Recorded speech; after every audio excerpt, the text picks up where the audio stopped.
Assalamualaikum warahmatullahi wabarakatuh. Semoga sahabat semuanya dalam keadaan sehat walafiat. Tema kita pada saat sekarang ini tentang berdamai dengan masa lalu.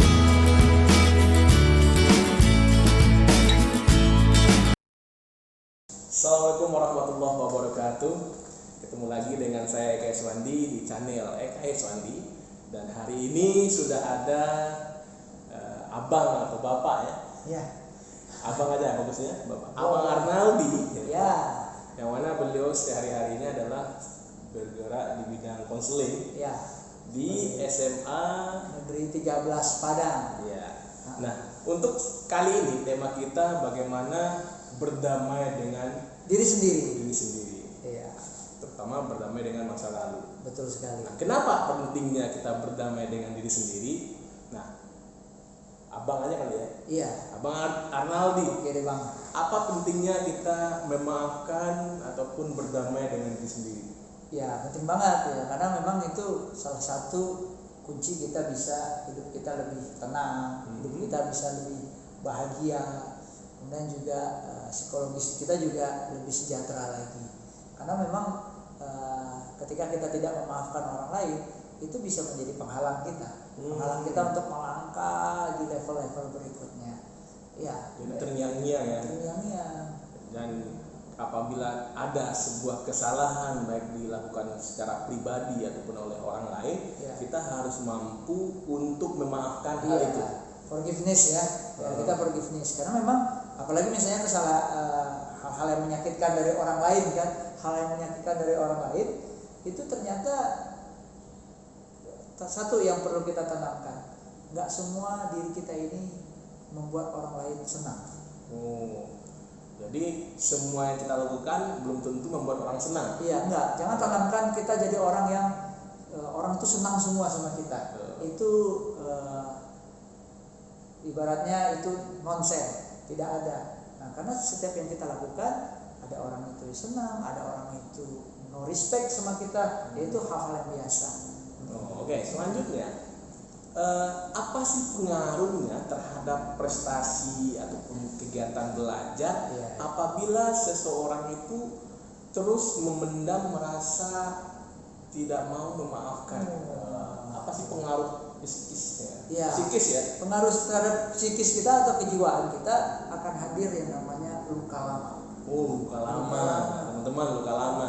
Jadi luka itu bisa hubungan antar jenis mungkin ya, teman, keluarga, banyak ya. Luka lama, dan luka lama itu bisa muncul kembali. Itu tidak disangka-sangka, bisa jadi muncul kembali luka lama itu ketika dia sudah dewasa atau ketika dia sudah masuk usia di atas 50 sampai 60 tahun. Muncul lagi luka lama itu. Nah, ketika luka lama itu muncul, apa yang terjadi biasanya pada diri seseorang? Ya, misalnya emosi tidak stabil. Kemudian suka mengatakan kata-kata dengan suasana yang keras. Wah, suka habis itu melakukan sesuatu yang harusnya nggak penting tapi berulang-ulang. Kebiasaan-kebiasaan buruk dan itu muncul lagi. Dan ini sebenarnya memang di dalam diri kita kan sebenarnya kan ada anak kecil.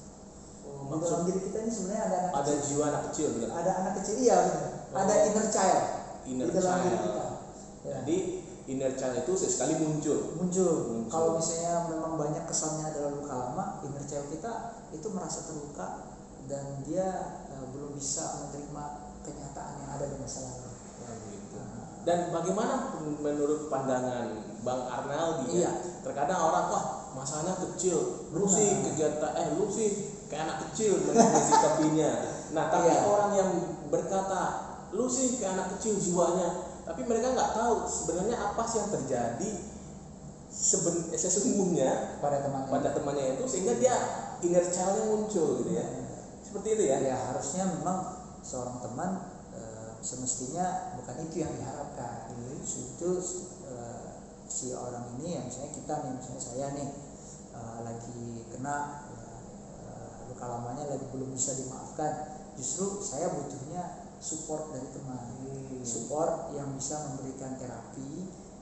Terapi itu khususnya dalam hal emosional, gimana mengelola emosi biar dia tetap tenang, biar dia bisa memaafkan memaafkan. Memang memaafkan itu susah ya. Memaafkan bukan berarti kita melupakan kesalahan orang itu, dan kita tidak bisa merubah pengalaman itu.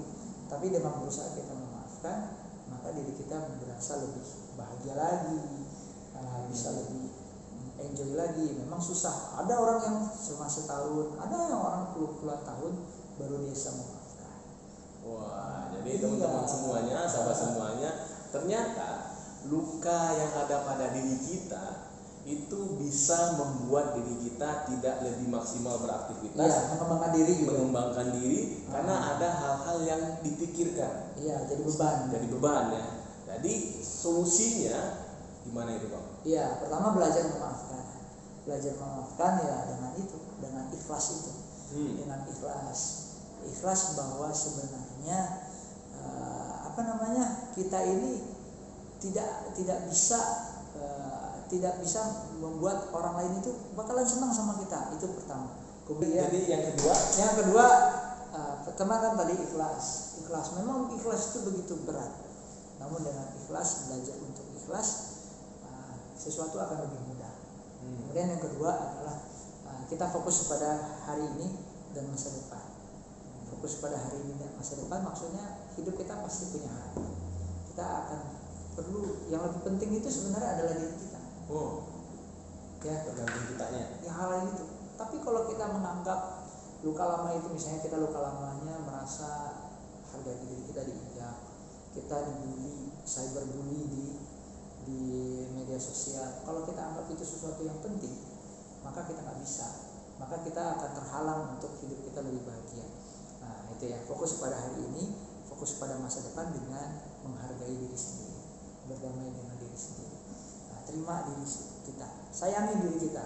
Kalau kita udah bisa menyayangi diri kita sendiri, insya Allah lebih baik. Tapi kalau kita uring-uringan, masih nggak bisa memaafkan gitu, kita belum sayang sama diri kita. Putus asa ya. Jadi teman-teman semuanya, sahabat semuanya, kalau ingin sayang dengan dirinya sendiri, mencobalah untuk berdamai dengan diri sendiri. Nah, normalnya orang berapa lama sih dibutuhkan untuk bisa memaafkan diri sendiri ataupun orang lain? Oh iya, normalnya itu tergantung orang. Ada yang berpuluh-puluh tahun. Ada yang berpuluh tahun. Akhirnya pas manula muncul kembali. Iya, sindromnya muncul. Akhirnya ya udah, jadi kayak gitu, perilaku aneh-aneh ketika masa tua. Ya mungkin ada pengalaman mungkin dari teman-teman atau khalayak ramai ya, yang ada temannya atau mungkin diri sendiri yang merawat orang yang sudah tua, neneknya. Itu muncul hal yang kayak gitu. Itu biasanya di inner child-nya keluar. Inner child-nya itu belum bisa didamaikan sehingga keluar dalam bentuk perilaku yang kurang baik. Akhirnya ya kita sebagai seorang anak atau mungkin cucu ketika melihat nenek atau kakek mungkin ya kayak gitu, itu perlu kita maafkan, perlu kita support dia. Nah, jangan anggap itu sebagai jadi beban kan. Dan itu tergantung kemauan sih, tergantung kemauan kita kuat mau nggak kita berdamai. Sebab kalau kita nggak bisa berdamai dan tidak bisa memaafkan, jadinya trauma. Nah, jadinya trauma, dan kalau udah trauma, susah sekali itu untuk melangkah pada yang lebih tinggi. Jadi teman-teman semuanya, pembicaraan singkat kita cukup seru ya. Karena saya yakin di luar sana, teman-teman sana pasti ada mengalami hal-hal yang menyakitkan hati, yang membuat diri sedih ya. Sedihnya kalau dirunut-runut lagi akan jadi sangat berlebihan ya. Kenapa? Karena kalau dalam beraktivitas kita merasa ingat masa lalu, masa sedih gitu, pasti moodnya akan hilang. Benar ya? Benar. Nah, akan hilang, nggak fokus lagi. Apalagi ada pemicunya. Biasanya ada sinetron, lagu-lagu yang bikin galau. Nah, jadi mungkin salah satu hobi tambahan harus menghilangkan harus lagu-lagu yang memicu untuk trigger-triggernya harus dihilangkan. Oke, baik, sampai di sini dulu pembicaraan kita. Nanti kedepannya akan ada lagi tamu yang luar biasa sekali. Siapa coba? Iya, ada teman-teman kita. Ada teman-teman kita. untuk kali ini episodenya berdamai dengan Diri sendiri. Wassalamualaikum warahmatullahi wabarakatuh.